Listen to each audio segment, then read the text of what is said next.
દિવાળીઓના નાસ્તા દરેક ગુજરાતીના ઘરમાં બનતા જ હોય છે, તો તેમાંનો એક નાસ્તો આપણે આજે ઘઉંના લોટની ચકરી બનાવીશું। 2 કપ લોટને એક કોટનના કપડામાં રાખી દેશું આ રીતે, અને એની આ રીતના પોટલી બનાવી લેશું।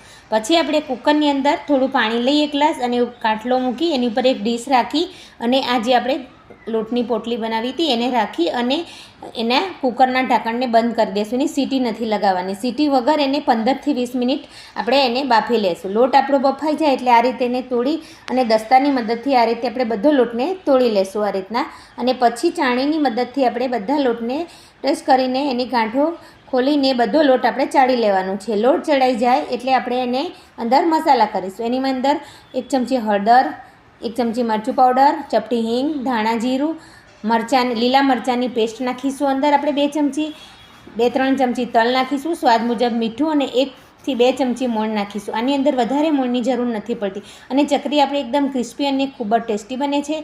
અને આપણે થોડું થોડું પાણી નાખતા જશું અને આ રીતના એનો કઠણ લોટ બાંધીને 10 મિનિટ એને રેસ્ટ આપીશું। પછી આપણે મશીનની અંદર જે ચકરીની જાળી આવે છે લઈ અને એની અંદર લોટ રાખી અને આ રીતના આપણે નીચે એની ચકરી આપણે બનાવી લેવાની છે। ચકરી બધી તૈયાર થાય એટલે એને તાવેતાની મદદથી ઉપાડી અને બધી ચકરીને તેલમાં રાખી દેવાનું છે। ચકરી બધી તળાઈ જાય એટલે આપણે એને એરટાઈટ ડબ્બામાં ભરી અને આપણે 1 મહિનો સુધી સ્ટોર કરી શકીએ છીએ। તો તૈયાર છે આપણી ઘઉંના લોટની ક્રિસ્પી અને ટેસ્ટી ચકરી। ફ્રેન્ડ્સ, આ રીતે તમે ચકરી એકવાર ટ્રાય કરજો, ખૂબ જ ટેસ્ટી બને છે। વિડીયો ગમે તો લાઈક કરજો।